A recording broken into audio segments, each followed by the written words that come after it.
Hi, I'm Chris Hansen from Karate Unity. I travel, train, and teach all over the world.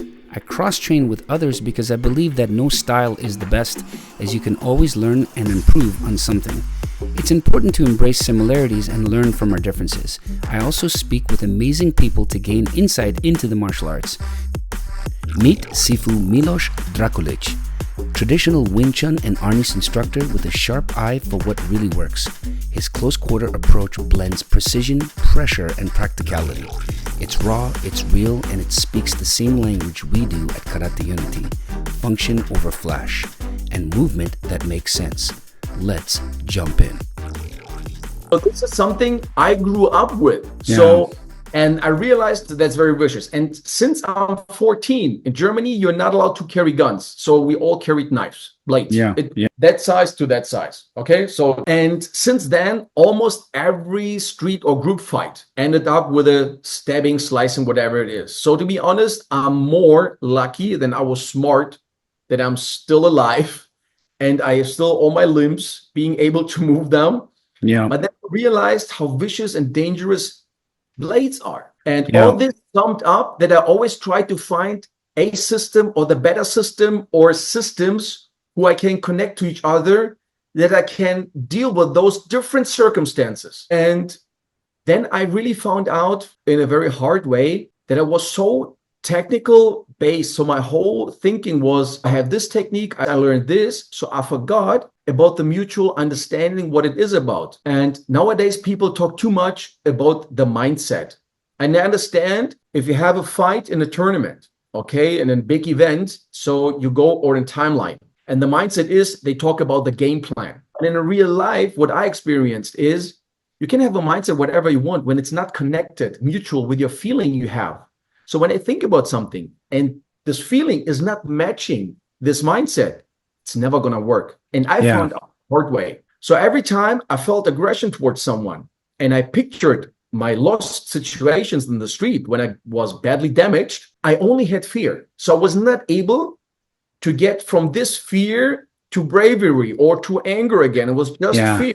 Yeah.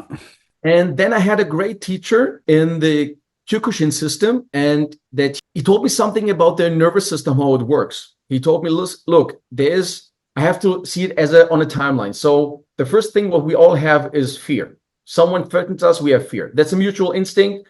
And he always told us, don't be ashamed of that instinct. It's natural. It's human. Yeah. And he said, now the timeline starts.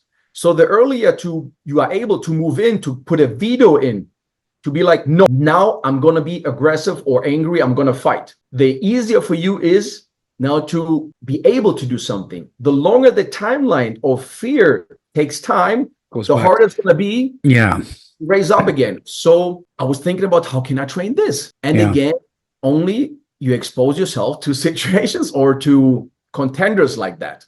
Yeah. So then I found out that I met guys, they never had any experience in martial arts. But I think you met those guys too in your life. When you look into their eyes, you see pure darkness and death. Yep. And then I realized this guy already took me out. He took me out before anything started. It's the mindset. Yeah. And I realized that, and I talked to these guys, and they were never talking about the mindset, what we call about here. They always told me about the feeling they have. Because they said, they explained to me, if you have something in your mind and it goes down slightly like you're eating something nice, like ice cream, and it goes down and fits here. It accomplishes, everything comes together, then you're on the right path. So it has to be matching. Okay? I like that. In the same martial art, you have to bring the spirit and the body all together into one motion, right? Yeah. And you see, people never had anything to do with martial arts, just the experience in life, what it means to survive, because some of these guys were long-term prisoners. And to survive those circumstances, you should be able to, first of all, read people's approach, body language, mimic, okay? And all these experience always influenced me to train better, to train more, and to find out, even in training fights or sparring fights, to read my contender better. So this is what drove me most to learn about martial arts, because I learned, because of my body size, my height, and my shape, that every time it goes on an exchange force to force. Yeah. No. Yeah. Do you have any question on that, or you want me to go on? No, I was just listening. I wrote some notes as you was talking about this. I love the idea of thoughts to action. So it's the whole. It's like what you discovered, like naturally from your circumstances, and what you discovered through your training is actually there's lots of literature and studies on this kind of stuff. It's proven. I mean, thoughts lead to action. And, when your thoughts are negative and going the other way, your action is going to be the other way too. Yeah. You know what I mean? And it's so you have to think in a forward direction, and therefore your action will be forward. And then sometimes you just have to bypass your feeling with the positive action, and then everything gets reinforced and gets back into that direction anyway.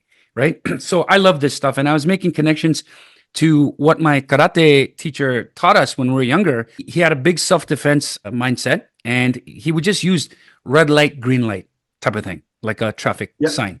Yeah. And as soon as you, just like you said, as soon as you've read, as soon as you've tried to de-escalate, and you see the body language and all these kind of things, and you know that there's a threat going to happen, green light, man.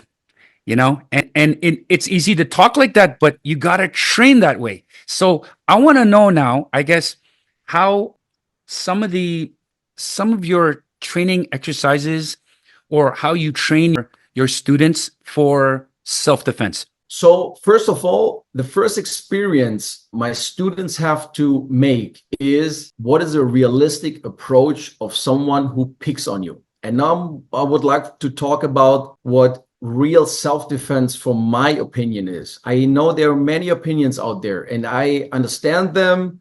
I can follow up, but this is not what I learned in my life. When you talk about people who training self-defense and they're trying to improve in sparrings and time framing things, like we do a round, or I go to a tournament, I have competition fights, that's not self-defense. I had with Elon a great conversation about that. So I'm gonna quote him a little bit. All right. What's up, Elon?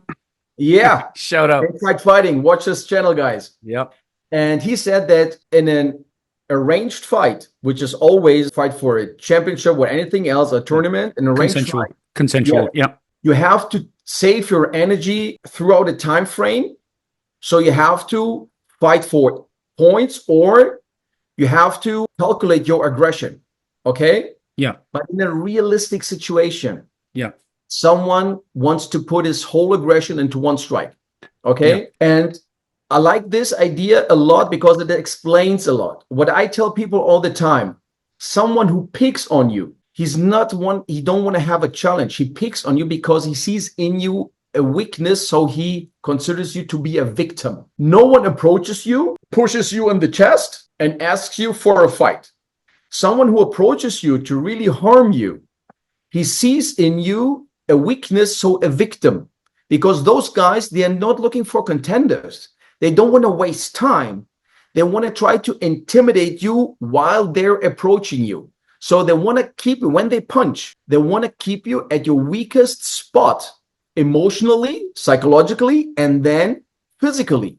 That's why they aim always. No one really aims the center of the face. The most strikes are going to the sideline of the face. And a lot of people don't know, because when I started to be a professional teacher, I went through all these medical records and what some impacts are causing.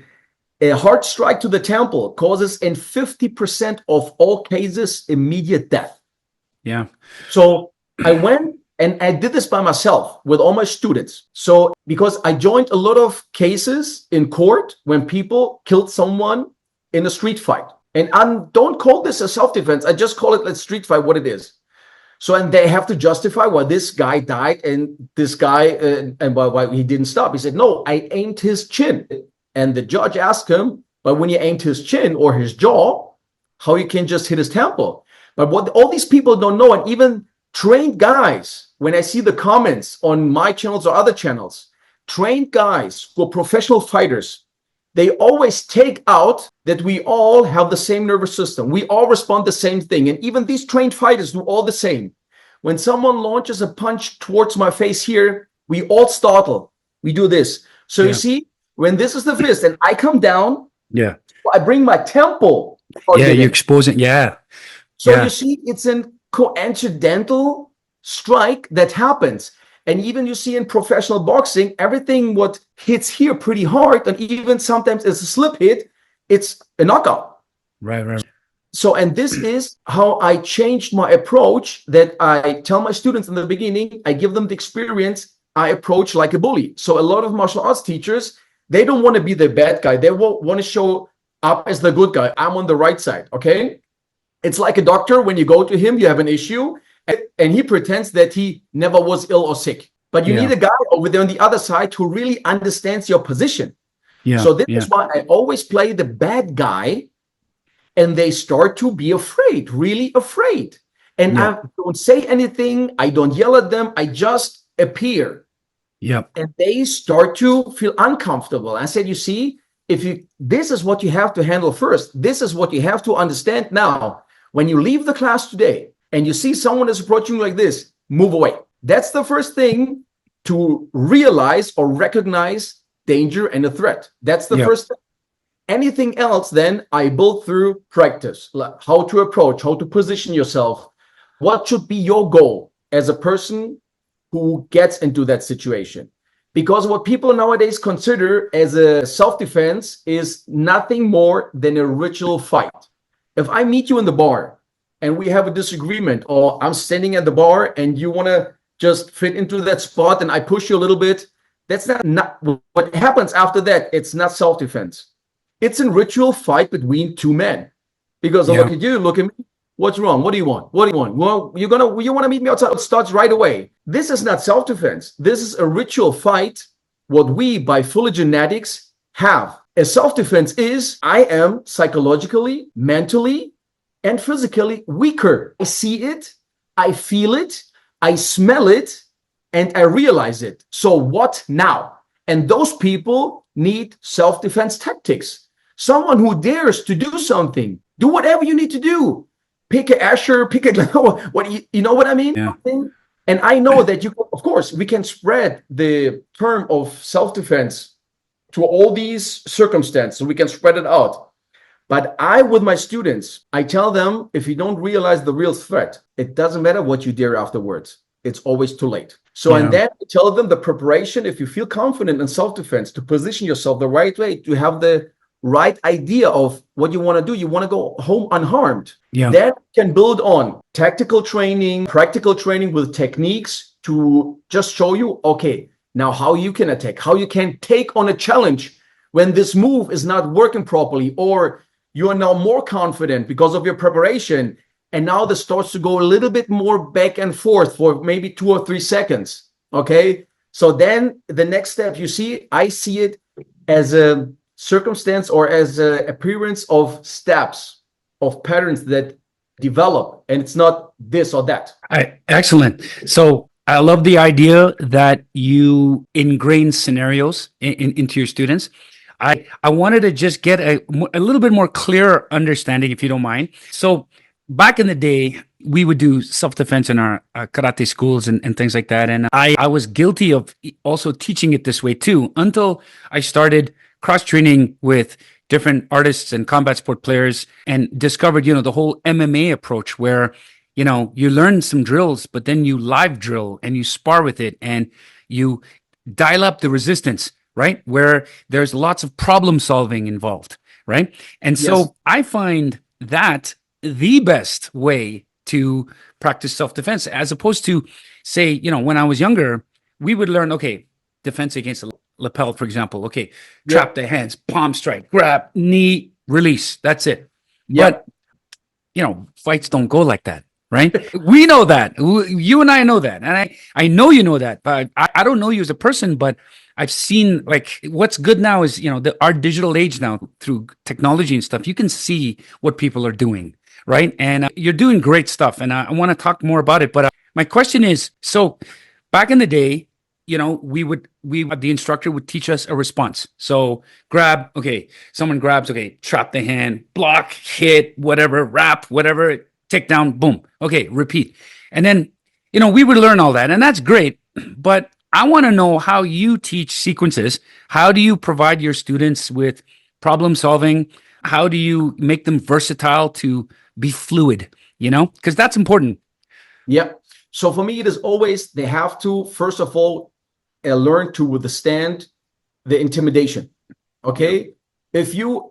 What I see a lot of here in the United States, and people who are coming to try classes or just coming around because they want to see me, they want to learn things. They show me, in real life, I would put up my guard and then they start to jump around and jump back like in a sports fight. Sparring, yeah. And I ask them all the time, would you do this in Publix, in a mall, or with your wife around, with your kids? Yeah. Would you do that? Of course. Would you really do that? Yeah. So the misconception I have to deal with here in the United States is exactly that. Because no one, because of self-dignity or the environment, starts to jump around and be a show-off, especially when you have a family around, and maybe the situation is not like that.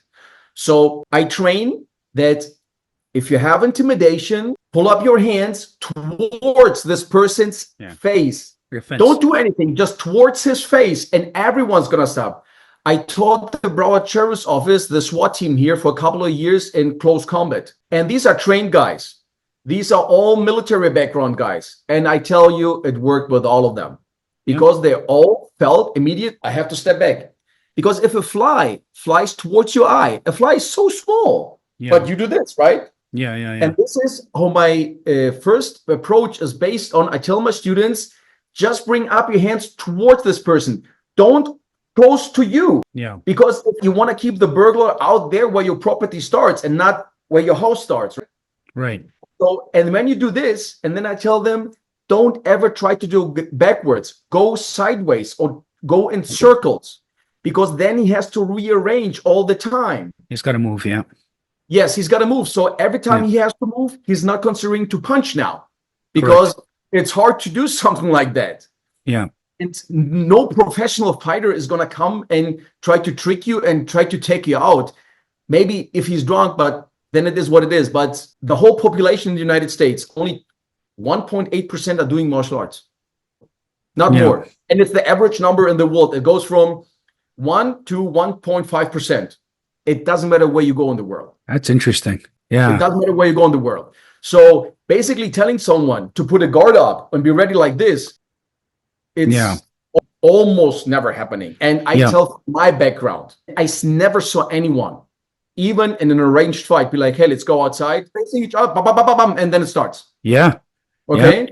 So, and this is, so I practice this, build this border, build this fence, just distract him. So when you distract him, you buy time. And then the moment he touches you, because someone who's not accepting this, you don't have to ask him afterwards what his approach was. If someone is not understanding this, I can kneel down and be like this. He would, you know what I mean? It makes no sense to consider anything else beyond that. If he stops here, then maybe he had an approach that was too whatever. He was too distracted or was a misunderstanding. But if I do this and I start to circle a little bit, be like, hey, stop. And then I tell my students, the moment he touches you, strike right in the face. Yeah. I don't tell them to the jaw, just open palm right in the face. Yeah. And to create a second or two for a safe escape. Yeah, very good. First approach, I do all the time. And when they're confident in this, I practice this with pets, because people in the beginning, they don't dare to strike to someone's face or to someone's body. So I build an abstract target. I do the same practice. I tell them, as soon as you see a pad, strike it. And then they hit it. And then I tell them, okay, now you have to be fast and precise. So I have my logo. I said, hit the logo, fast and precise. And then I go back to the practice with a partner, and then always back and forth. So they have to sweat. They have to go through that to override this in their nervous system.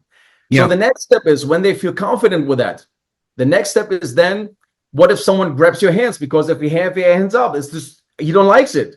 He's going to grab your hands. Okay. This is what people my experience. No one is like going down and give me a liver shot. No.